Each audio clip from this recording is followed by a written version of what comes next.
Olá, eu sou o André Dias, um dos gestores responsáveis pelo IEC11 aqui na Autonomy, e hoje eu trago para vocês o vídeo de dezembro do IEC11. Como é o vídeo de fechamento do ano, a gente vai fazer um vídeo um pouco mais longo, passar com alguns dados do fechamento do ano também, mas vamos começar aqui pelos números de dezembro. O fundo fechou o ano avaliado no mercado secundário a R$ 69,45 por cota, incluindo a distribuição de dividendos, ele ficou praticamente estável no mês, sendo que, considerando o novo valor patrimonial de dezembro de R$ 93,22 por cota, o deságio fechou em 23,6%, e a gente fala um pouco mais dessa nova avaliação mais para frente. Sobre os dividendos, a gente tem uma distribuição maior nesse mês, uma distribuição de R$ 1,32 por cota. Esse valor ele inclui o recebimento antecipado do aluguel da DAO, que era para ser pago em janeiro, a gente recebeu em dezembro, então a gente acabou incluindo esse valor na distribuição agora já de dezembro. Então, quando a gente considera o valor desse aluguel, a gente tira esse valor do aluguel da conta, a distribuição relativa a dezembro teria ficado em aproximadamente 75 centavos por cota, versus 1,32 que foi realmente distribuído, o que daria um dividend yield de quase 13% do fundo.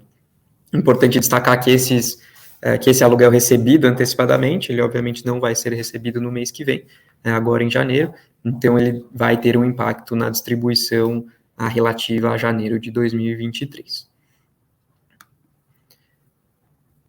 E entrando um pouco no resultado do ano de 2022, o resultado completo aqui do ano, o IEC teve uma rentabilidade, incluindo dividendos, de 7,86% no ano, o que é relativo a 13,37% de rendimentos, dos dividendos distribuídos, e uma desvalorização da cota de 5,51%, o que dá uma rentabilidade líquida aí no período do 7,86%.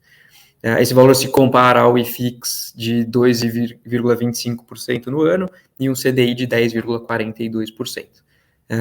Importante destacar aqui que os fundos seguem sendo impactados pela alta da taxa de juros, cenário macroeconômico e político de bastante incerteza aí nos últimos meses, então isso tem prejudicado o valor das negociações no mercado secundário. Quando a gente fala especificamente do fundo de laje, o desempenho ficou os fundos de laje praticamente andaram de lado aqui no ano, quando você inclui os dividendos, e ficaram em 0,2% de rentabilidade.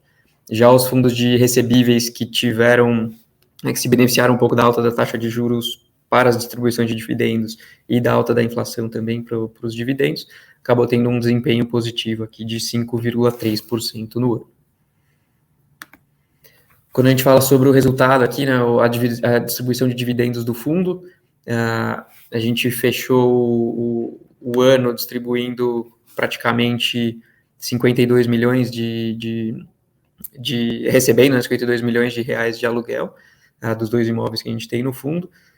De despesas foi próximo de 5 milhões, mais um saldo que no começo do ano, na verdade em março, a gente teve o término da arbitragem com um dos inquilinos, que tinha uma retenção sendo feita, essa retenção foi liberada e incluída nos resultados do fundo aqui, que é de 2,7 milhões de reais, o que resultou nesse resultado de 50 milhões de reais, que dá R$10,30 por cota.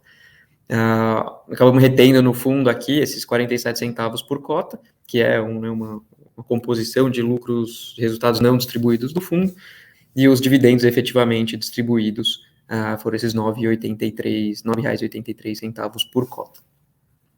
Quando a gente olha a receita, ele como quem acompanha o fundo bem sabe, aqui ela é composta desses dois ativos, praticamente 70% das receitas vem da Torre D do Rocha Verá, que está alugada em um contrato atípico para a DAO.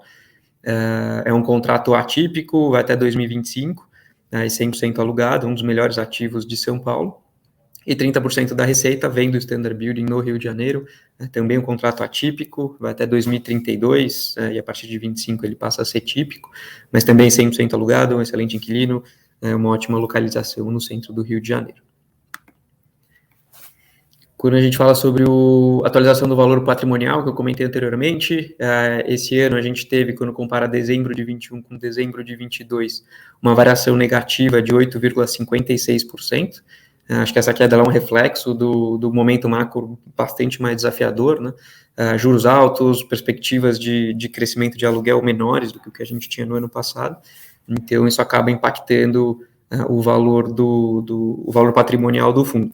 E até um reflexo disso é o próprio valor das cotas no mercado secundário, né, que estão bastante descontadas versus o valor patrimonial. Isso do mercado de forma geral, né, não exclusivamente do nosso fundo. Quando a gente fala sobre o mercado imobiliário e o mercado de lajes corporativas, é importante destacar que os fundamentos se mantêm. Então, a gente tem uma vacância aqui em viés de queda, a gente já tem aumento de preços em algumas regiões, o que deve começar a puxar o preço para cima também em outras regiões. Cada vez mais a gente vê as empresas fazendo, né, reformando seus escritórios, fazendo novas locações. Então, esses fundamentos se mantêm. E não é diferente no caso do AIEC, está 100% ocupado, contratos atípicos, são 2 excelentes imóveis e inquilinos, como eu falei anteriormente, e um fundo sem alavancagem. Então, isso posiciona o fundo aqui num bom momento para surfar essa melhora do mercado de lajes corporativas.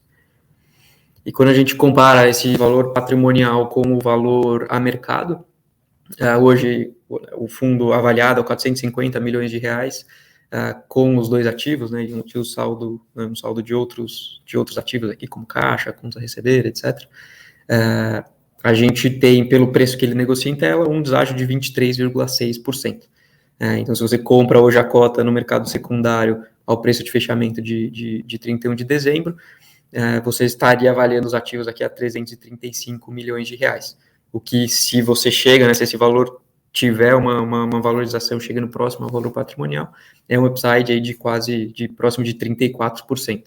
Então, um potencial ganho de capital aqui bastante interessante.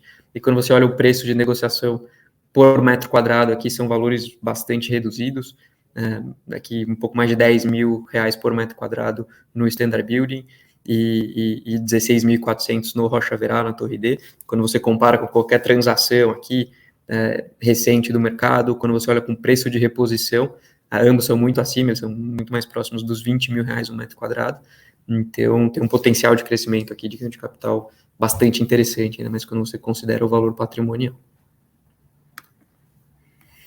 Um dos temas deste ano também do fundo é a arbitragem com o IBMEC, ela segue seu rito normal. A gente, ao longo do ano, a gente passou por maior parte das manifestações, e elas já foram concluídas, então ainda tem alguns ritos aqui do processo, mas boa parte dela já foi encerrada.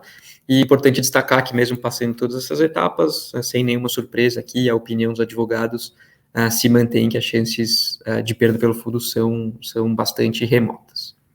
E o processo deve se encerrar aqui, provavelmente mais para o final do primeiro semestre de 2023. Para finalizar, um ponto importante do fundo, o resultado desse ano, é o crescimento da base de cotistas, de mais que dobrou a quantidade de cotistas no fundo, chegando aqui a quase 11.500 cotistas, o que tem um impacto também na negociação média no mercado secundário, então um aumento de 11% também na média da negociação diária, que é um indicador importante aqui de liquidez do fundo. E para finalizar, vou deixar os contatos aqui na tela, qualquer dúvida, comentários ou sugestões, fiquem à vontade para entrar em contato. Como sempre, recomendamos a leitura todo mês do relatório gerencial. Eu agradeço a atenção e até o próximo vídeo.